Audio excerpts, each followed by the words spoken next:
Today I'm going to go through the partial range press handstand. Now with the partial range press handstand, we need to make sure that some things are correct. If not, it doesn't work really well. So it's a great exercise. It's not the only exercise you should do for press handstand because it's partial range, hence the name. So there's gaps basically. So you're going to fill some gaps with some strength or some control from this exercise, but there'll be some gaps that you can't fill because you're only going for a partial range. So an example would be if I use these IKEA steps, and I'm only going to press from this position, so from here, and I press up to handstand. So that's great. I'm filling this gap from here to the handstand with strength and control, and I'm conditioning it, but I'm not conditioning this bottom position.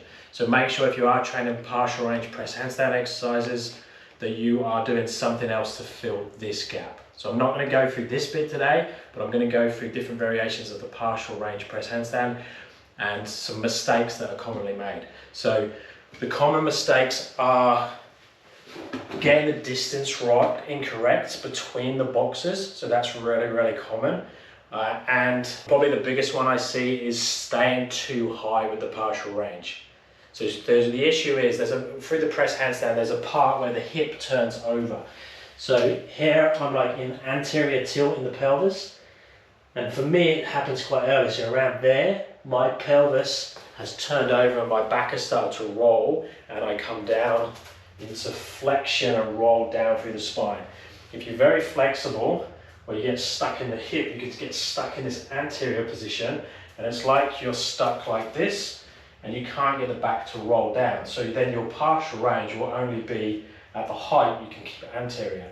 So you use something like the box, and you'll be able to do the partial range on two of these boxes and bring your feet up, but you won't be able to do it if you go any lower. So we want to try and fill that gap. I prefer people to start lower and then keep trying until they find a distance they get every session, as opposed to only working down to this height. So a good way of doing that is to start very light at the bottom first. Video yourself from the side, see where the hip crease is relative to the hands. So if I'm there like that, I can press. But if you're doing partial range, it means you can't press. So you won't be able to press at that point. The hip's not on top, where you haven't got enough control to open up. So then just add a bit more height. So I'm going to use 2 yoga blocks. Now, as my feet come up in the straddle press, they come out to the side like this, and they go round. So if I'm using the height, I need to make sure that the height is correct for where my feet will be. So if that's where I need to be, so my feet are there, as I come up, the correct height will be where the toes pass the object I'm using for the partial range. So if I use the yoga blocks, place them where I think they should be, have my hands out in front, go up onto tiptoes on there, and then I'm going to walk in, try and get the hip on top. Now I might be able to go up, or I might not be able to go up. If I can't go up, I need to increase the height and separate them a little bit more. Like on the IKEA step, I'm going to separate it a little bit more. Again, video from the side, see if the hip goes on top. So I can go there now. That doesn't feel in the right place for me, so I need to take it wider. Now I can go up. So that's a good distance for me. If you can't, we need to go higher again. You just want to have 2 objects at the same height that are stable. Now I'm down to 1 box now. So I don't have only one of those wooden boxes, but the wooden boxes are really good. I need to get some more of them because they have 3 different heights. So I've got this height, I've got that height, and I've got that height. So they're really, really good, but obviously you need 2 of them for the straddle press. So I'm going to use these 2 bar stools, they'll work the same. So they need to be wider because they're higher. This will feel safer for most people to just get into it that place.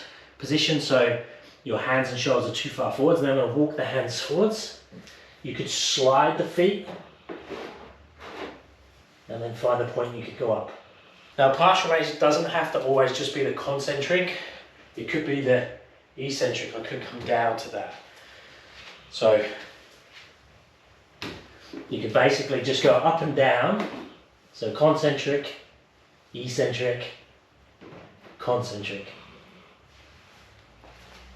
Now, if you're scared of back splatting, you don't have the confidence to hold the handstand with control yet, do exactly the same, but up against the wall, and have the safety of having the wall there. When you come up, you can land on the wall if needed.